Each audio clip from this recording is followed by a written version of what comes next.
Across Africa, mothers and children face health challenges that can no longer be solved in isolation. Today, we witness a new story of collaboration, of shared learning, of sustainable health impact. This is Boya, Cameroon, and here is where the For Mom and Baby Foundation is bringing together changemakers from Uganda, Nigeria, and beyond. Their mission is to connect, learn, and create lasting health solutions.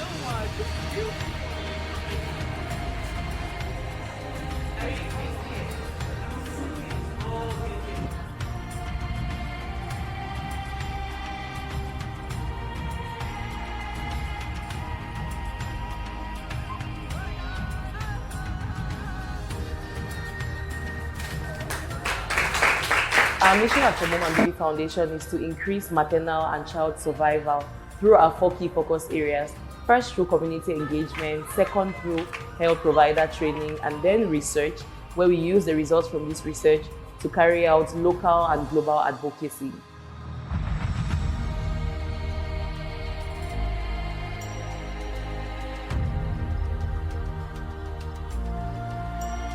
The inspiration for this gathering, for this program, has simply been to, to just see that we collaborate, we look out of the box, and we are able to come up with innovative solutions to actively help the people we serve in our various communities in our countries. Guests from Uganda, Nigeria, and South Sudan arrived not just as partners, but as family. This wasn't just a meetup, it was a union of minds and cultures. So first time, the impression that it's a beautiful country and beautiful people. Wow, what stood out on the welcoming days was the warmth. Well, we were welcomed by the team from For Mom and Baby, and then we were all given a ride up to our hotels. And when we got to the hotels, oh my God, gifts were all waiting for me. Day 4 marked the beginning of technical exchange, a focused workshop at the For Mom and Baby Foundation office, where strategies and stories were shared. Support from community members. You see, when we take our drugs to a particular community, they expect that as we're coming, we'll drop money for the time they spent, that we have to pay for it. But then, who is paying us for coming into your community? When you look at all healthcare disciplines, all services we do, there is law. Do you know what law talks about medicine in your respective country? For example, I saw you talking about here misoprostol. Yeah? What does the Constitution of Cameroon talk about use of misoprostol and mifepristone? When you don't know the laws regarding that, then you end up losing it all, taking your papers and all kind of thing. So as we do these things, we need to appreciate the law. We saw the problem of infection during delivery. We saw the problem of poverty. Some women could not afford to get these things for delivery, or some did not know where to get them. And we saw this problem and decided to solve it. So our emergency birth packs, formerly called our emergency kits, contain 70% of what a woman would need for delivery. Today was a very beautiful day, having to share what we are facing in common. And one of the common issues that we had that is cutting across all the organizations is the over-dependency on the beneficiaries. Realize that most of our beneficiaries are dependent on donor funds. And I've been able to really find interest in what colleagues from Nigeria do, especially with their passion, the SDGs, in how they're promoting comprehensive healthcare through the environment kind of related perspective.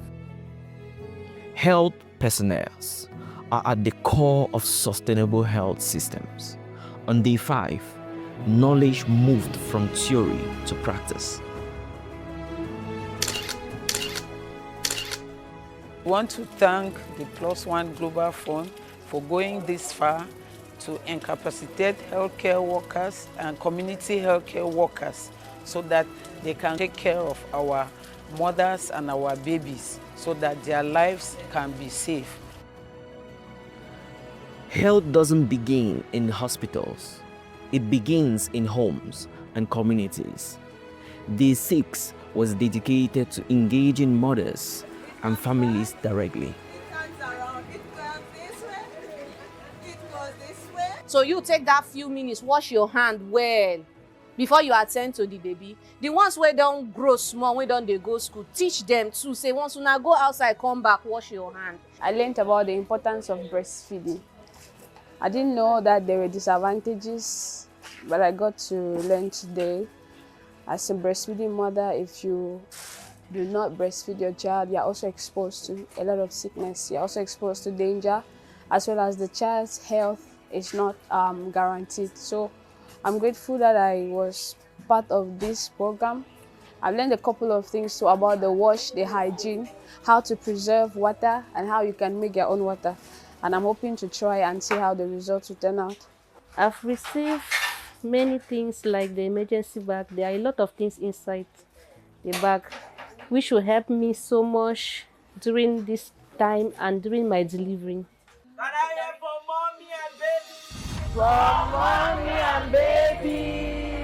After days of learning and service, Day 7 offered time to relax, reflect, and build bonds through shared experience.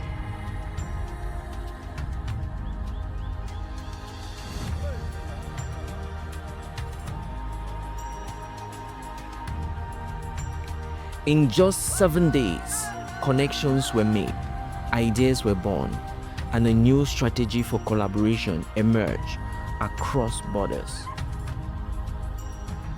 Connecting for health impact, I feel it is a call for all of us to come and join our heads together and cause a change in our communities. The time that we have spent together exchanging ideas, it is going to have an impact in our communities. This experience is magical, it's amazing, and with the splashes of love and benevolence, like I've said before, it is something worth repeating. I should say, out of the many words, allow me say empathy. We envision this collaboration being one that is permanent. We don't want this to ever stop. It feels so good, and we just want to keep the ball rolling, even if not for us, but for other +1 Global Fund awardees who are looking to organize something like this. This is only the beginning, because sustainable health isn't a moment, it is a movement. And we are moving together. Thank you,